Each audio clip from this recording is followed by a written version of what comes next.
my gosh, it's Radi8 Online. What's up, Radi8 fam? I'm so glad you guys are here tonight to dig into the Word with Avery. Before we get started, just want to remind you of a couple things. Remember, if you have decided you're going to be going to camp and you're ready to get that deposit turned in, you can have your parents mail those to church or swing by the church and just drop it off. There'll be people here throughout the week that can take that for you. What I want to shout out right now, though, is our growth groups, and specifically our middle school group. John and Kay's group is doing some awesome things. I saw some really cool videos and pictures of a scavenger hunt they've done at home. So that just goes to show growth groups don't have to just be reviewing those questions from your weekly message and digging deeper into the Word. It's also about digging deeper into relationships and community with one another. So be thinking how you can do some things like that in your growth group, and maybe how you can join up with some other growth groups and even put a little competition in there. That'll make it fun during this quarantine time as well. So encourage your friends, if they haven't gotten plugged into a growth group, to get plugged in, because it's a great thing that can really build relationships and community and keep you positive and encouraged during this time. Again, we're so glad you're here tonight, and I hope you really enjoy hearing the Word.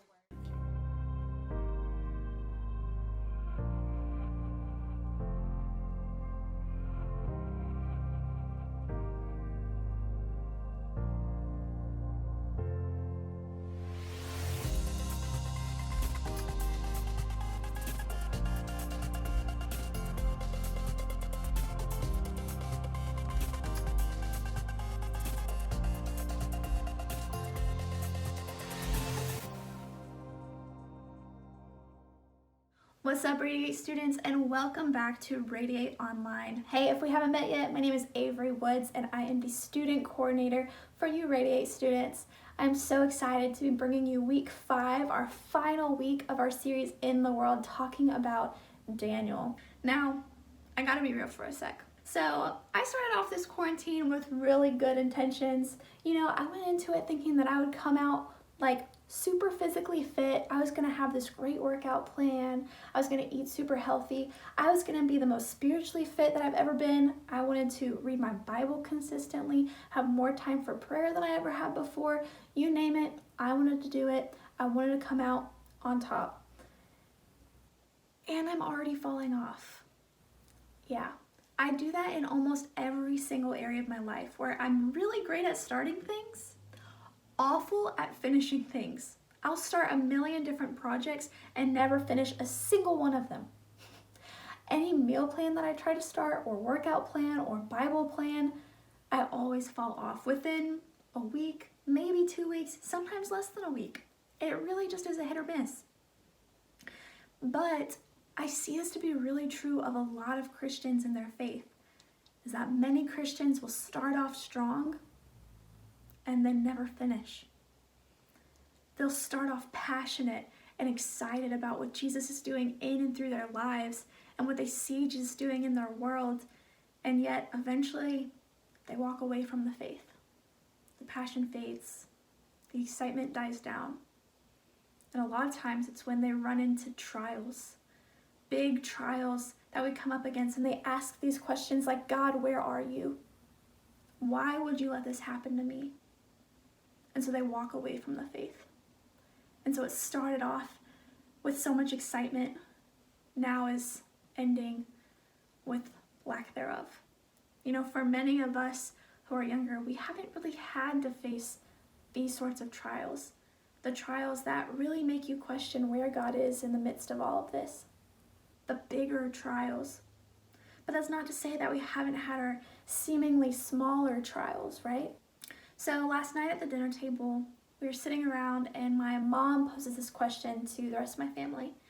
And she asks us, what are those moments in your life where you can look back and you can see God's faithfulness? What are those moments? And so for her and for my dad, their answers had to do with these big trials that God had brought them through. That in those moments, that's when they felt the closeness of God. That's when they felt the faithfulness of God to show up. That's where they can now look back and say that God is faithful because he was with me in these trials. And so when my mom came around the table and she got to me, I didn't really know what to say. I haven't lived a whole lot of life, and so I haven't been through the same kind of trials that they've been through. Some of you may know this, but a lot of you probably not. But my parents, about 20 years ago, they lost a son, my brother. He died suddenly in his sleep one night, and they found him the next morning. And so that was something that they had to work through. That was a big trial that they had to face. And I've never been through that. I've never experienced the loss of a child. I've not had to go through a loss of a parent yet. And so I look at the trials that I've faced and I compare them to the trials that they've faced, and I think these are so small in comparison. But what I recognized last night is that even in the small trials, you can see God's faithfulness. Even in those small trials. I didn't have to go through the loss of a child, but I did have to work through the fears and the anxieties of premature death because it was so real to me at such a young age. I had other trials too. So my brother's death put us through this spin of move after move after move, where my parents finally bought their last house about a year ago, maybe, if that. I think I've been in, this would be the 17th or 18th house I've been in since growing up. And so those are trials in and of themselves. Every time we move, I have to pick up and start over again. I have to make brand new friends and get used to a brand new school. And that was throughout my entire childhood growing up. It wasn't for the last couple of years that we've really dug our feet in one place. And my group of friends from middle school started choosing different lifestyles in high school. I had to choose whether or not to follow them, or whether or not I wanted to make decisions that did back my faith, because theirs didn't. Those are all trials in and of themselves. Though they're small in comparison to the loss of a child or the loss of a parent, they still count. You can still look back and see God's faithfulness. That might be true for you too. Maybe your trials look similar, where your friends might be choosing a different lifestyle than you. So anytime you get asked to go to a party, you have to make the decision whether or not you want to go. Maybe you suffer from a little bit of social anxiety, where it takes everything in you just to show up to a large crowd of people. Even youth on a Wednesday night is draining for you. It's a lot of work for you to show up. Those are trials in and of themselves. And so we shouldn't take away from those trials because they're real. James 1:12 says this: "Blessed is the man who remains steadfast under trial. For when he has stood the test, he will receive the crown of life which God has promised to those who love him." God doesn't promise that we won't have trials. In fact, God is clear that we will have trials. But what God does promise you? He does promise that he will never leave you nor forsake you. He will show up in the middle of that trial and be there with you. He will hold you in the midst of that trial. We just have to choose and trust God to meet us there. That's the only part that we have to play in it, and God does the rest. We all face trials. Big trials, smaller trials. But the stand you make in a seemingly small trial will prepare you to make that same stand when it's a bigger trial that you're having to face. If you won't stand with God in a smaller trial, you're not going to stand with God in a bigger trial. Where you stand in a small trial will determine where you stand in a big trial. We saw week 1 that Daniel was faced with what seemed like a small trial at the time. And he was able to choose God in that trial. But he had no idea that the decision he made then was preparing him to stand with God whenever a much bigger trial would come. Today, go ahead, grab your Bibles, grab your pens. We're going to be in Daniel chapter 6. You can go ahead and turn there with me now. Daniel chapter 6. Now, if you've been with us the past couple of weeks, you know that Daniel, he lived a life of integrity. He knew his identity. He knew whose he was. He lived a life of purity, committed to God's best for him. And he also devoted his life to prayer, where he went consistently to God on his knees, praying to God, communicating with God. And today we're going to look at how Daniel was able to have courage in the face of fear, in the midst of a big, big trial. You know, a lot of you may be familiar with this story, Daniel in the lion's den. But if you're not familiar with it, it's okay. We're going to go over it. We're going to break it down. And a lot of you who are familiar with it, you might see it in a new light. So Daniel chapter 6, starting in verse 1. It pleased Darius was the king, to set over the kingdom 120 satraps. Now satraps, all you got to know is they were local rulers and authorities, to be throughout the whole kingdom. And over them 3 high officials, of whom Daniel was one, to whom these satraps should give accounts, that the king might suffer no loss. So here, Daniel, he was placed above all of these local authorities with these other high officials. Then this Daniel became distinguished above all the other high officials and satraps, because an excellent spirit was in him. So Daniel, he rose to the top. He was set apart above all of the other officials and rulers. And why? All because he had an excellent spirit about him. You know, Daniel, he lived a life devoted to God. So when you live a life devoted to God, you're living a life of excellence. You're living a life devoted to excellence, and people notice. People see that you are set apart. Because if you're his, remember, God calls you to that high standard. You are to live a life of excellence because you represent God.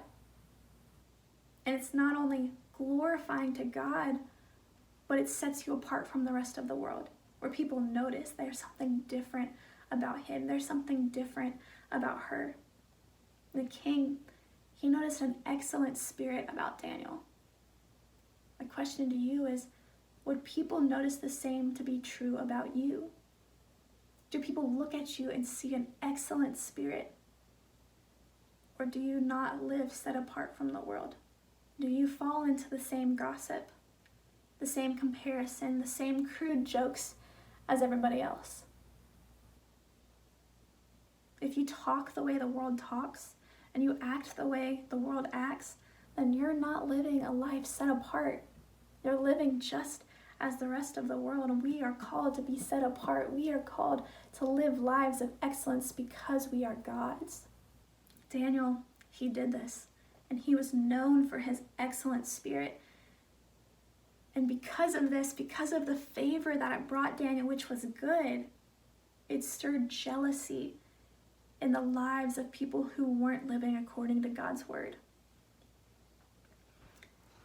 So then the high officials and the satraps sought to find a ground for complaint against Daniel with regard to the kingdom. But they could find no ground for complaint or any fault, because he was faithful, and no error or fault was found in him. So then these men said, "We shall not find any ground for complaint against this Daniel unless we find it in connection with the law of his God." So because Daniel lived a life of excellence, because he was so faithful to God and to the king, they couldn't find anything to trap him. They couldn't find anything to mess him up. And so what did they do? They went after the core of who Daniel was. They went after how Daniel served his God. And so this is what we see them do. Then these high officials and satraps came by agreement to the king, so King Darius, and said to him, "O King Darius, live forever. All the high officials of the kingdom, the prefects and the satraps, the counselors and the governors are agreed that the king should establish an ordinance and enforce an injunction," so like make a new rule basically, "that whoever makes petition to any god or man for 30 days except to you, O king, shall be cast into the den of lions. Now, O king, establish the injunction and sign the document so that it cannot be changed, according to the law of Medes and Persians, which cannot be revoked." So therefore, King Darius signed the document and injunction. So here, these other royals and officials, stirred with jealousy, moved by jealousy, they went after the core of who Daniel was. They knew they couldn't trip Daniel up by something according to the kingdom, by something according to the king's laws. But they knew that if they came after God, that Daniel wouldn't stray from God's ways, that Daniel wouldn't forsake his customs, his God, seeking out God in prayer. And so they went and basically forced, peer pressure has its powers. They went and peer pressured the king into signing this document. And what you've got to know about this in this time is that kings were basically like gods. And so when they enacted some sort of rule, it was seen as perfect, without blemish. And so nobody, not even the king himself, could take back that rule. It was permanent. So not even the king could take it away. Remember, the King Darius, he loves Daniel. And so in this instance, Daniel had every opportunity to forsake his God. Daniel had every opportunity to say, you know what? I'm just going to take a break for 30 days. I'm sure God will understand. God will give me grace for this. I'll just wait. My life's at stake. I'm good. But no, this is what we see Daniel do. When Daniel knew that the document had been signed, he went to his house where he had windows in his upper chamber open toward Jerusalem. He got down on his knees 3 times a day and prayed and gave thanks before his God, as he had done previously. So what did Daniel do? He kept doing what he had always done. So there's 2 main things I want you to take away from this. Before we even get into why Daniel had courage, the main point of this whole thing is I want you to see that, number 1, Daniel had already established a rhythm of prayer in his life. If you remember a while ago, we talked about these rhythms that we have to establish of prayer, of scripture reading, of worship, of biblical community. Well, Daniel, he had already done the hard work in establishing the rhythm of prayer. When life was good, he went ahead and established the consistency. He formed the habit of going to God with everything, going to God more than just once a day for 5 minutes a day. He went 3 times a day at least and got on his knees before God. That was a rhythm that he already had established. And then number 2 I wanted to point out was that Daniel gave thanks before his God.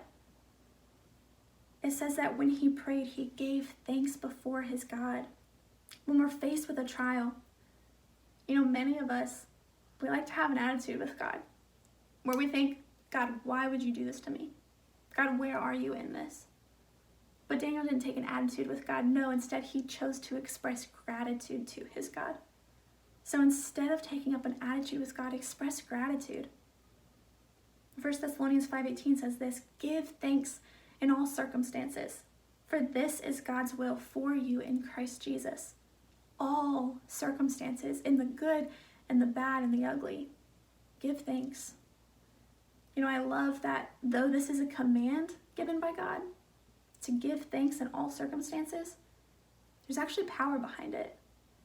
That giving thanks in all circumstances can actually shift your perspective to see things in a different way. Anytime I've had a bad day or I'm feeling really just defeated by a relationship or a circumstance, whatever that may be, if I can go to God in prayer and I can look back over that day or look at that friendship and I can point out 3 things that I'm thankful for throughout that day, immediately God changes my whole perspective on it. So it's no longer so bad. In fact, I can see the good and I can see how God was faithful in those moments. I can see how God was moving, how God showed up. That's just if we express gratitude. So you can see that when God commands us to do something, it's not just to get us to do something weird. Like, God commands us to do something because it's good for us. Because it's good for us. So we see Daniel doing this, and then it goes on. And so, of course, those other rulers, they knew when to catch Daniel on his knees. They knew when Daniel would be praying. And so they went and they caught him. And they went back to the king and they said, oh, King Darius, we caught Daniel not obeying your law. And so again, Darius, he didn't have a choice. Remember, he couldn't take back this rule. He couldn't take back this law. And so it says that when the king heard these words, he was distressed. He was distraught because he loved Daniel. Daniel was one of his best rulers, one of his best guys. And yet now he's being faced with having to throw his best guy in the lion's den. All because he didn't think this through, and he was succumbed by the peer pressure of these other guys. And so we see the king, it says that the king labored till the sun went down to rescue him. He went to great lengths to try to rescue Daniel, but it was kind of hopeless because he couldn't really do anything about it. And so we see the king's last cry, this last word of encouragement. He says, "May your God, whom you serve continually, deliver you." So even though the king, it wasn't his God that he was having faith in, but he had seen how Daniel's God had come through for Daniel before, how he had come through for Daniel in the past. And so he was hoping, he was praying that this same God would come through for Daniel now because he loved Daniel. "May your God, whom you serve continually, deliver you." And Daniel was lowered into the lion's den. Now that night, the king went back to his palace. Remember, this is a palace. He was surrounded by the very best of things, probably sleeping in one of the most comfortable beds in the entire kingdom. And yet it said that the king got no sleep that night. He was so distressed that he couldn't even fall asleep. It said that no diversions were brought from him, nothing to distract him from focusing on Daniel. He was so worried about him. And so early at the break of day, so the first sign of day, the first break of sunlight that next day, he arose and went in haste. He hurried, he ran to that den of lions to go check on Daniel. And he says, "O Daniel, servant of the living king, has your God, whom you serve continually, been able to deliver you from the lions?" He's so desperate here to find out if Daniel was saved.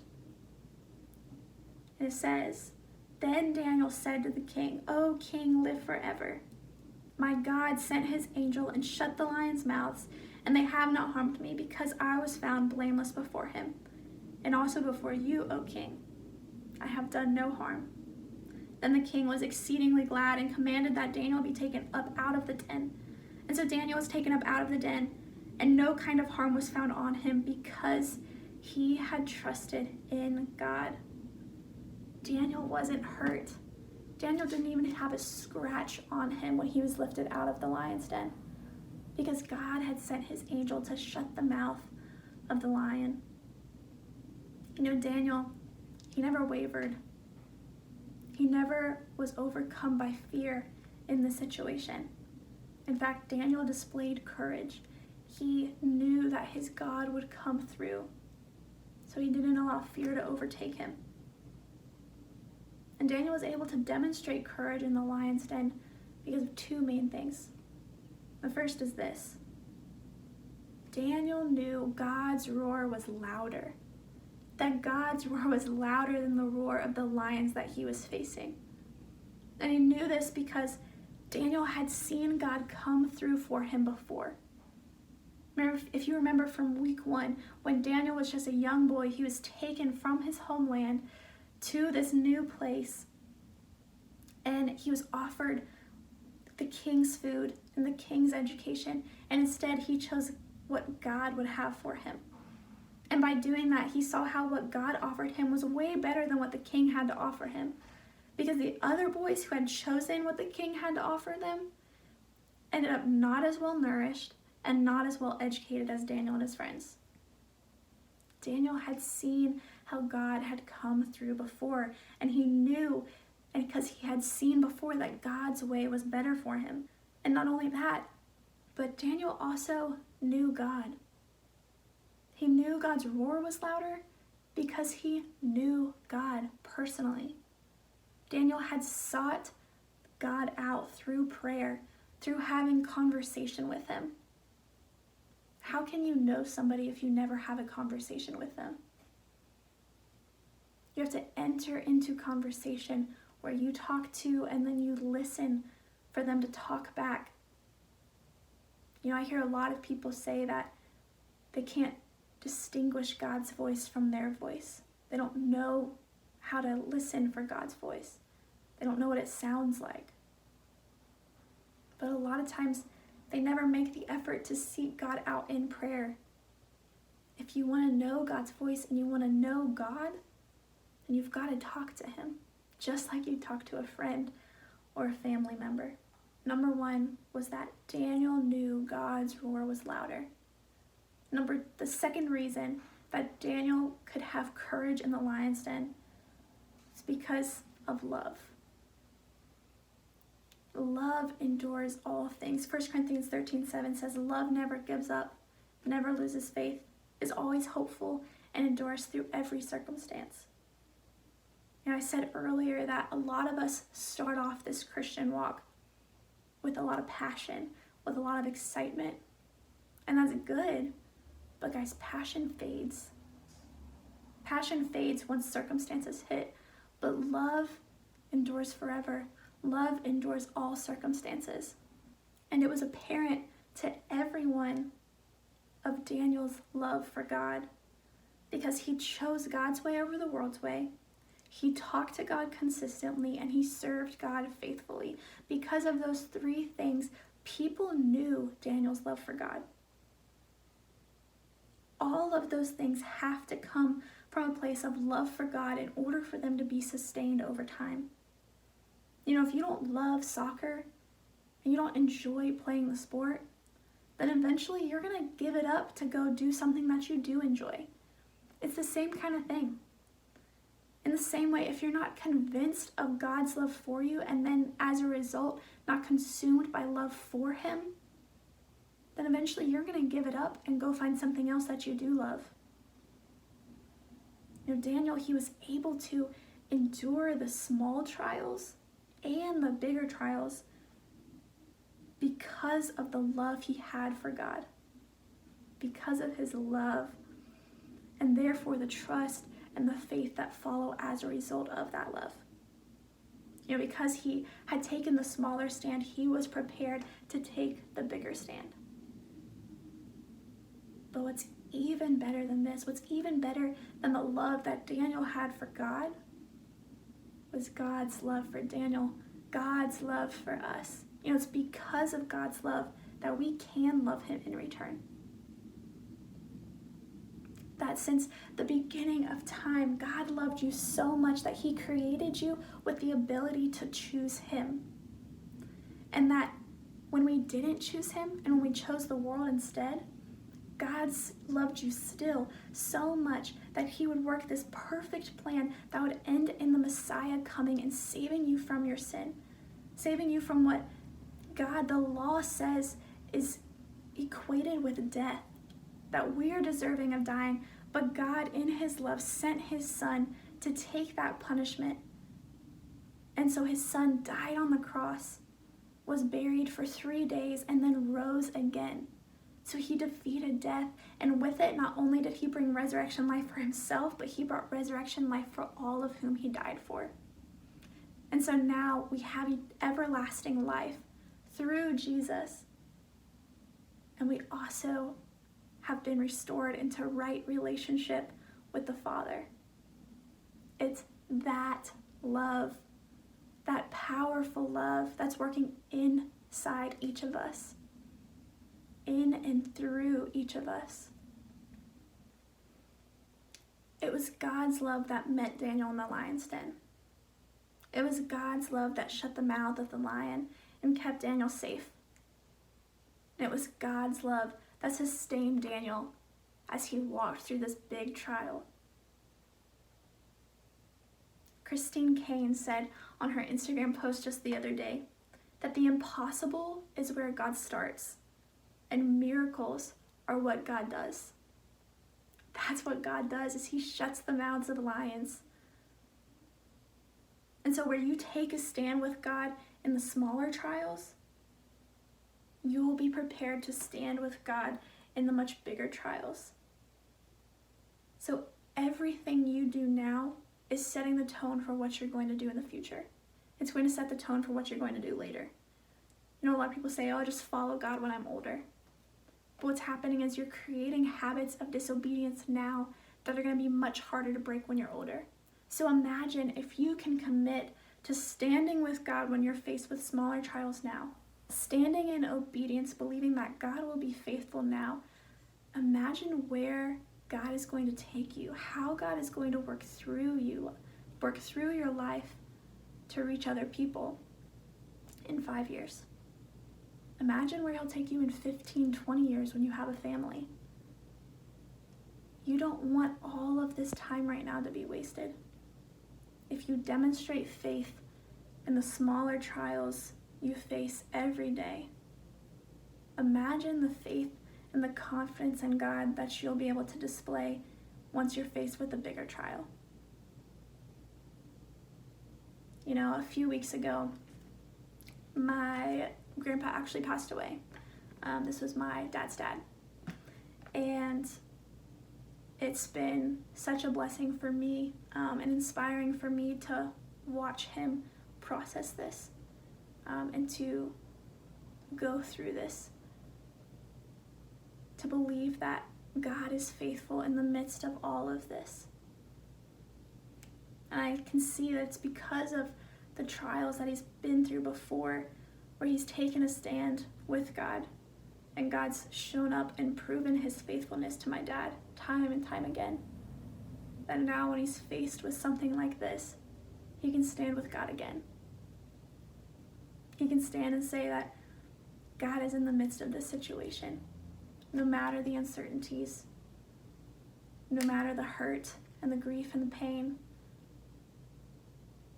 He can stand in it and believe that God's way is good, that God has a purpose and a plan for all of this.